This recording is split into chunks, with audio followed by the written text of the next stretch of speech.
Welcome to the Countryside Hobbyist. Today I'm going to show you the everyday carry that I keep in my car.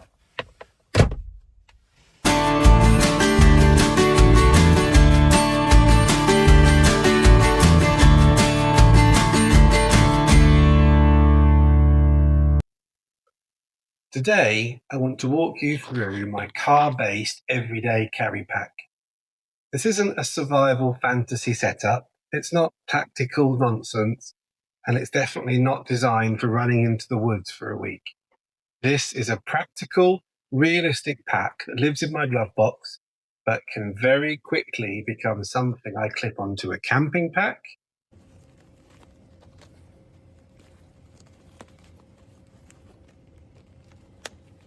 or a normal rucksack for family hikes.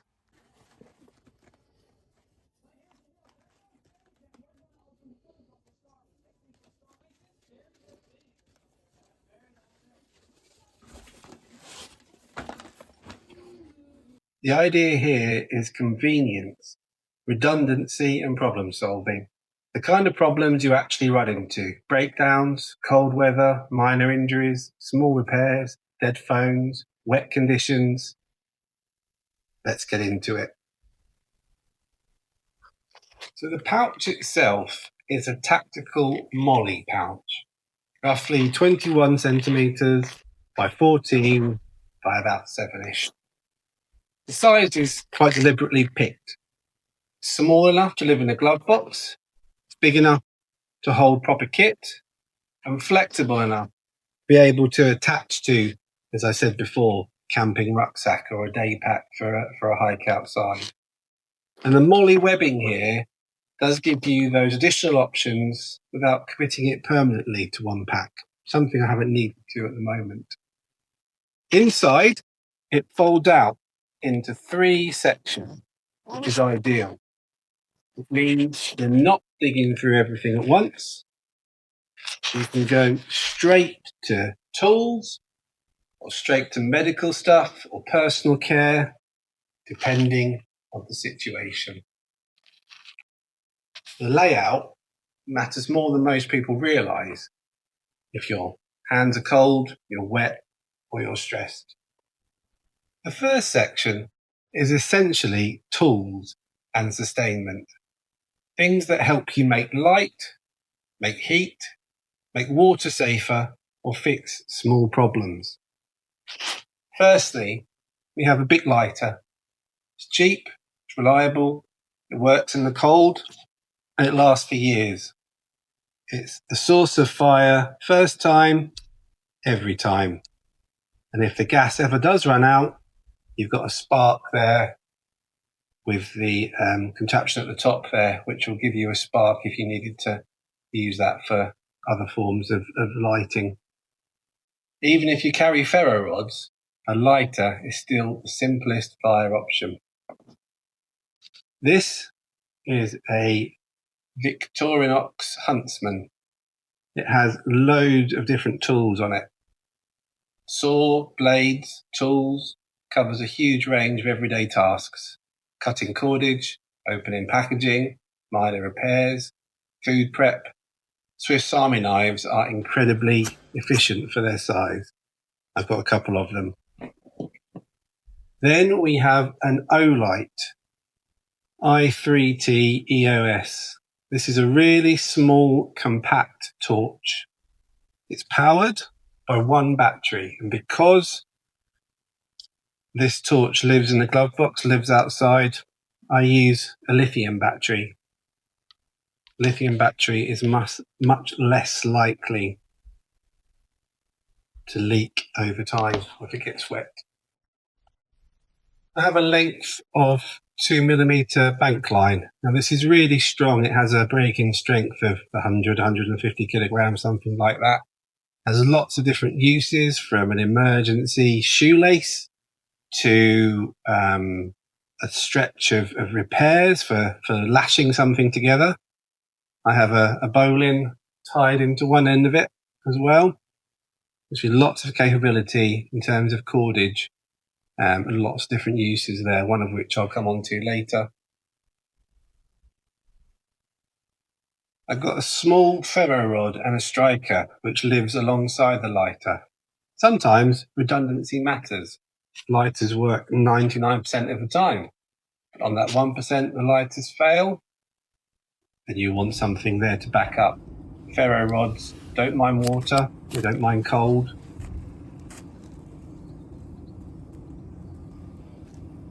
I've got a pencil. Pencil is not a pen. What's the old joke? That when the astronauts went up to space, they need something to write with in zero gravity. The Americans spent billions of dollars creating a pen that can write underwater, could write in zero gravity, could write in any conditions. The Soviets took a pencil with them. Because pens freeze, pens leak, pens stop working when wet. A pencil writes almost anywhere, anytime, and I can sharpen it with my knife if I need to. I have a small power bank with a short cord and charging cable. In a breakdown situation, phone battery equals communication, and communication equals options. Even a small bank can mean the difference between a working sat-nav or a dead phone. But to go with that, I also have this after-plug data blocker. It allows charging without transferring data, which is useful if you ever have to plug into public USB ports, hire cars, or unknown power sources. It's just a small cybersecurity layer that weighs nothing.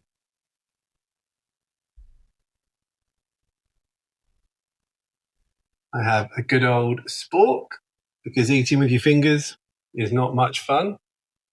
If you forget that spoon when you go to the supermarket for your meal deal or your yogurt, you've got something there.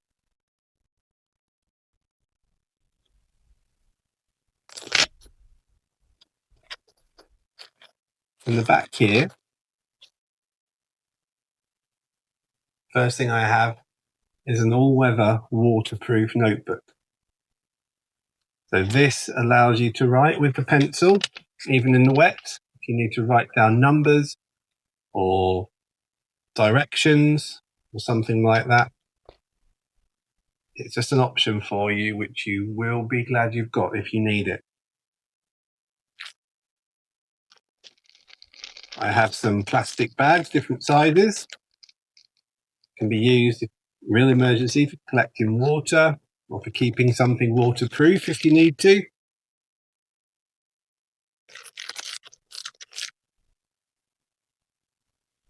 I have here, this is my little tinder circle. So within that is some cotton wool that is covered in Vaseline, and then it's been enclosed in some gaffer tape.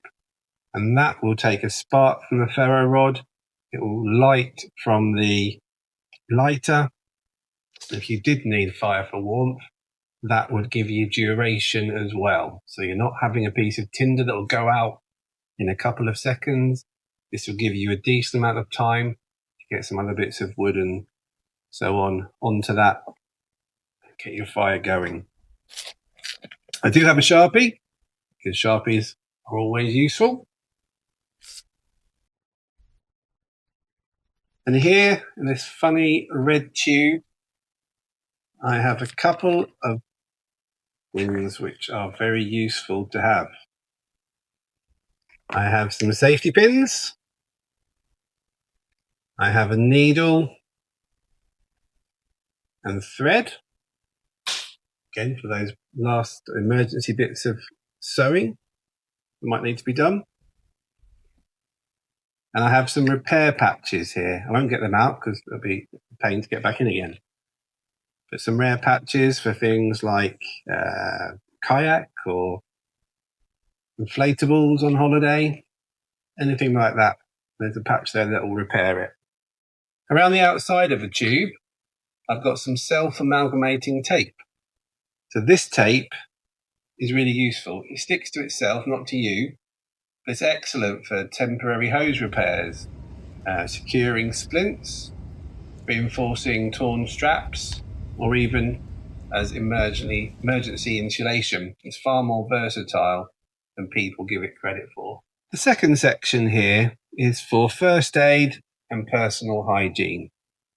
So it's not designed for, big medical emergencies, but it just has those few bits in there which might be useful in times when you need them.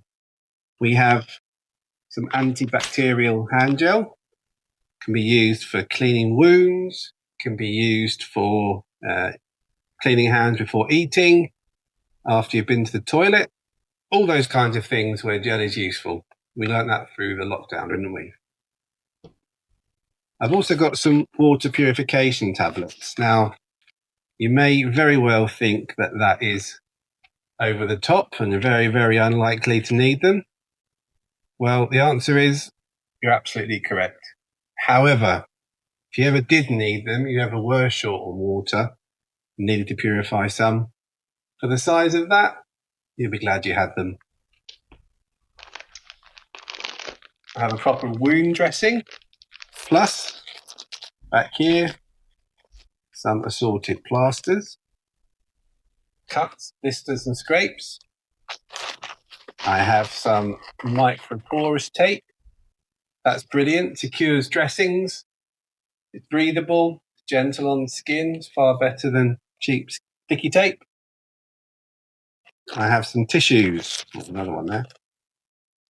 I have some tissues as well. Small comfort item. Can be a big morale boost. Can be emergency toilet paper if you run out.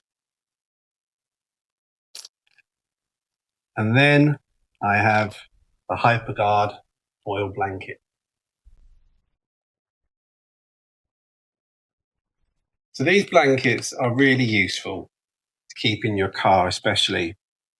So my wife broke down on the M25 a couple of years ago, and she only had a light coat with her. She was heading away for the weekend, not expecting to be outside for very long.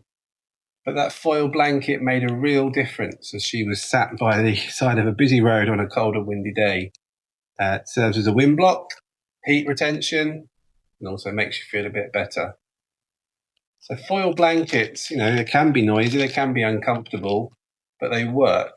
And as you can see, this is 2 meters by 1 meters 30. It packs down incredibly small. And actually, if you have nothing else in the car, we always try and make sure we have at least one of those just in case. The last section has my personal medication and a few small problem-solving type things in there. So here's my pack of medication. It has my personal meds in there. It has some other general medication in there, paracetamol, antihistamines, indigestion medication. There's also in the back some alcohol wipes and some additional plasters, because you can never have enough.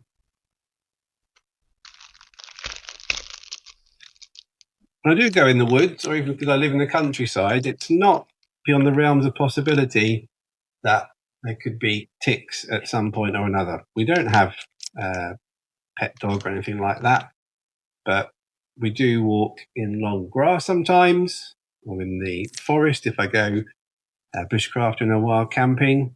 So having a tick remover can just be really useful to make sure that if you do get them, you can remove them properly. And then if you are in the forest, you do have little fires. I like to have fires in the garden sometimes.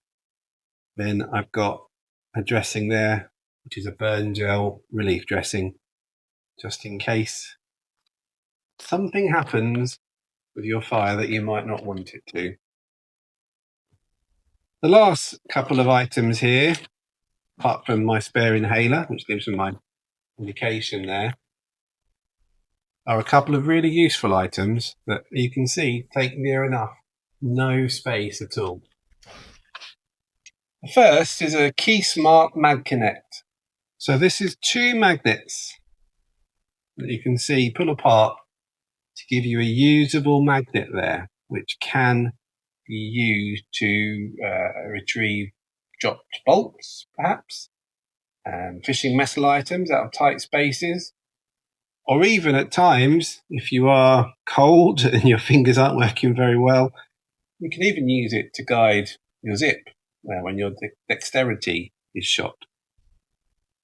And in terms of fishing things out, then of course, that bank line with the bowline in, and that becomes very useful for that kind of thing.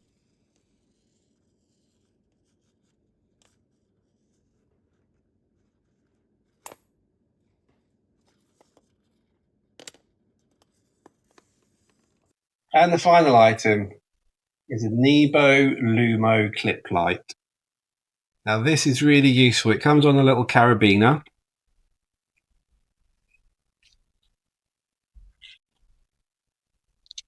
So you can hang that, and I often do hang that maybe from my hammock or in a small tent. It actually has a good level of brightness, great for a reading light, can be an emergency torch, or even as a little signaler if you needed to. But really small, really useful little torch that.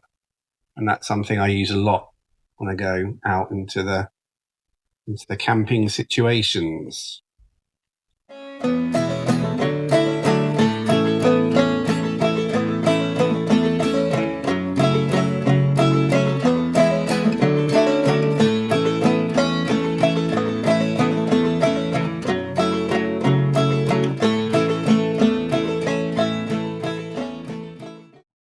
So this pack isn't about extreme scenarios.